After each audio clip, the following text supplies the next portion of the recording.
All right, guys, Vikings week. We are playing at home versus the Minnesota Vikings this Sunday.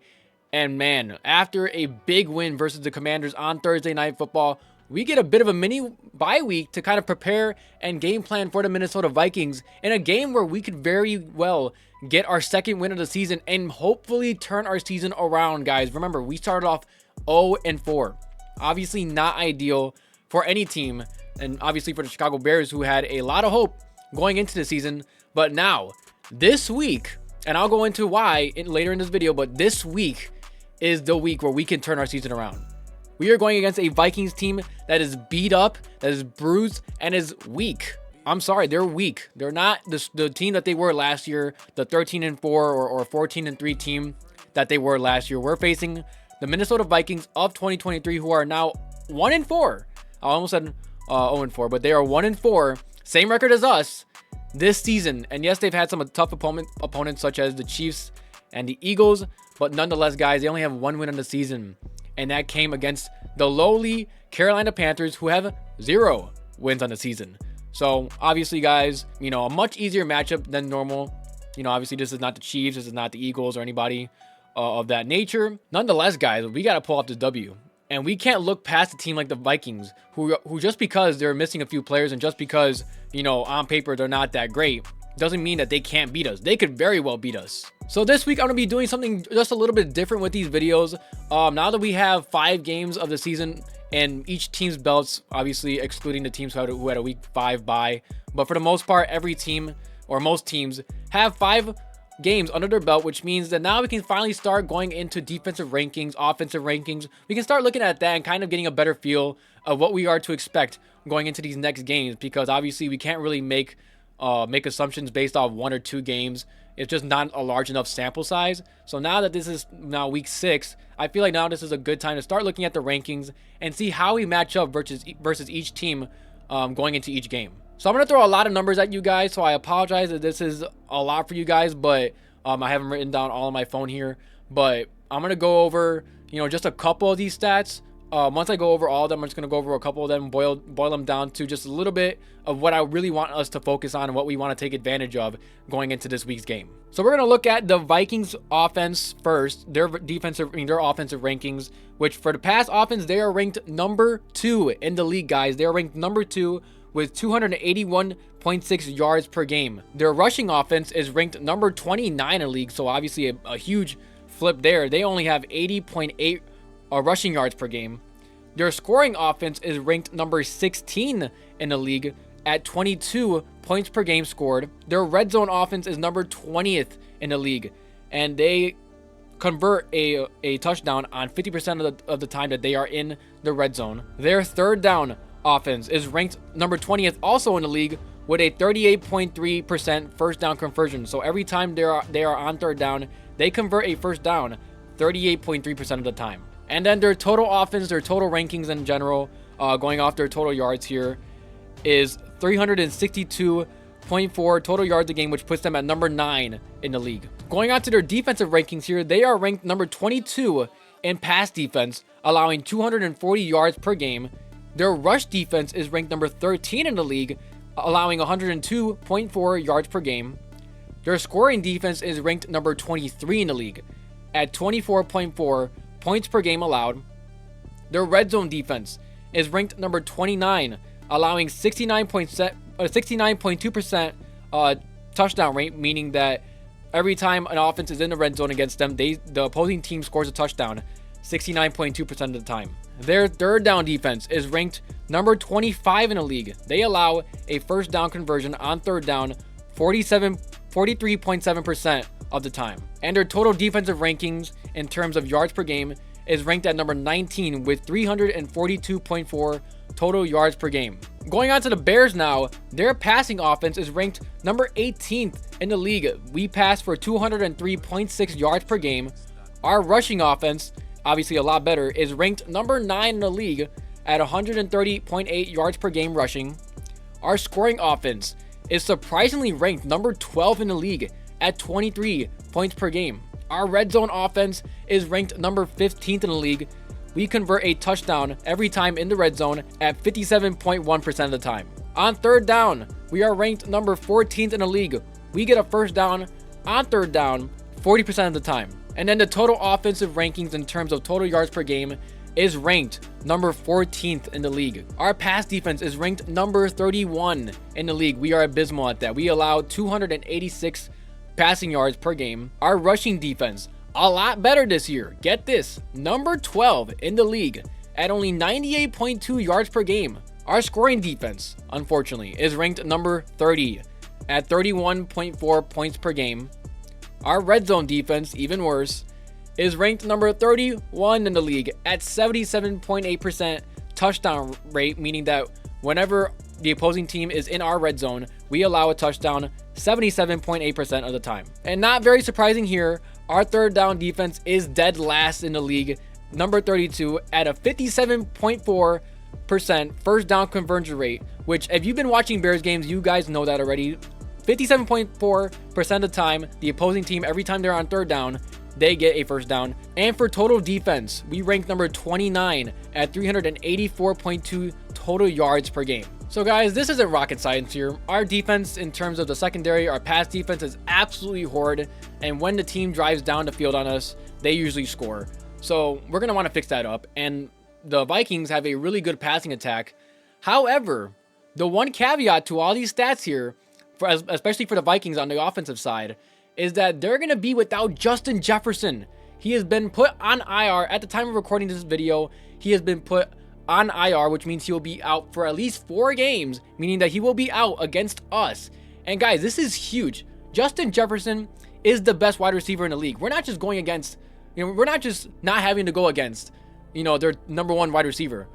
We're not having to go against the best wide receiver in the league. Man, this is huge, especially since Justin Jefferson, in my opinion, is the heart and soul of the offense. Obviously, he isn't the entire offense because Kirk Cousins has been playing pretty solid too, and they still have guys like TJ Hawkinson and rookie Jordan Addison there and KJ Osborne, of course. But guys, this is huge, and we need to capitalize here.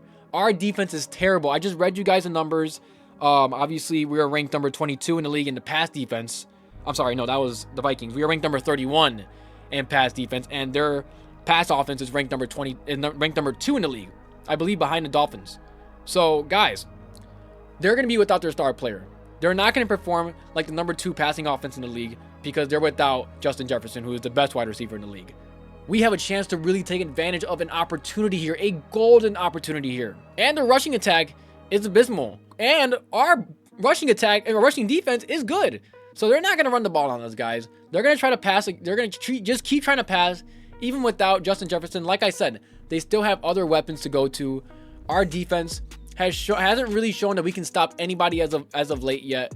We did against the Commanders, and that was 1 week. But other than that, we have not. So guys, obviously, like I said before, this is not rocket science. We need to clean up our pass defense. We do that, we get pressure on Kirk Cousins. And I don't want to see any more of this back off coverage that I keep seeing from Matt Eberflus. Kind of reminds me of Chuck Pagano after Vic Fangio left. How he just played guys 10, 15 yards off, even if it's like a 3rd and 2, still 10 yards off. Like, here, just give him the free first down. Why don't you? I don't want to see that no more. We don't have to worry about, a guy beating us on press coverage. Jordan Addison is pretty much their biggest threat at the wide receiver spot. And, he has shown promise, but remember, we're getting back Jalen Johnson. We're getting back Eddie Jackson. And I believe we're also getting back Kyler Gordon, who was put on IR week 1. So our secondary, for the most part, is healthy. We don't have to worry about a Justin Jefferson beating us down the field and routing us up all crazy because he's just that talented. We can press, guys. We can press here. We can help out with TJ Hawkinson. Hopefully we can maybe double team him because honestly, that's probably the biggest threat on offense in terms of receiving options that Kirk will have. But guys, if we want to win here, we have to create pressure. We got 5 sacks last week against the Commanders, but they also allowed the most sacks of the season. The Vikings' offensive line isn't great. Their interior offensive line is terrible, but they still have a stud left tackle in Christian Darrisaw, and I believe he's going to lock up whoever goes against them on the left side. So, guys, we need to be able to, on defense, this is the key to the game. We need to get pressure. We need to clean up our passing defense, and we need to clean up at the most. I want to see us improving right now is the third down defense. Like I said, guys, 57% of the time that the opposing team is faced with a third down situation, 57% of the time, they convert the first down. Whether it's a 3rd and 4, a 3rd and 10, a 3rd and 15, it seems like almost every single time that I watch our team having to go against an offense who is on 3rd down, we somehow always give it up. It seems a lot more. Honestly, I thought it was more than 57% of the time. I felt more like watching it like 70, 80% of the time. We need to clean that up. And guys, our offense, as of late, going on to the offensive side now, our offense has been flourishing lately. Yes, we've been going against bad defenses, but guess what? The Vikings aren't much better either. As a matter of fact, they're probably around the same range as the Commanders, as the Broncos, maybe just slightly better, but they are not much better. Guys, they are a terrible defense. Ranked number 19th in the league, 342.4 total yards per game. Remember, guys, they're also ranked in the pass defense, number 22.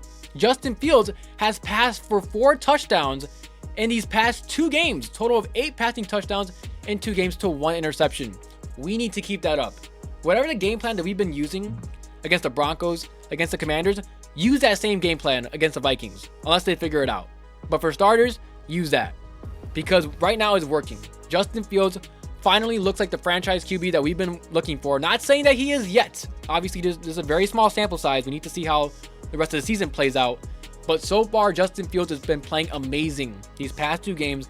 We need to continue this. And if he plays like he played last week, we could very well pull off our 2nd W of the season. Remember, we are also ranked number 12 in the league in scoring offense at 23 points per game. We can put up points. Our offense can put up points. Justin Fields can put up points, right? It's just our defense. Obviously, we're going against a team whose defense allows a touchdown rate in the red zone 69.2% of the time, while our offense scores a touchdown in the red zone 57.1% of the time. Their red zone defense is terrible. We need to take advantage of every single bit of weakness that we can to win this game. Kirk Cousins is still a very solid enough quarterback to beat us, even without Justin Jefferson. Remember, they have TJ Hockenson, who is a top 10 tight end in this league. Obviously, no George Kittle or Mark Andrews or Travis Kelce, but he's still a very solid tight end. Jordan Addison is still a very good rookie, a very solid receiving option. KJ Osborne, also a really good receiving option too.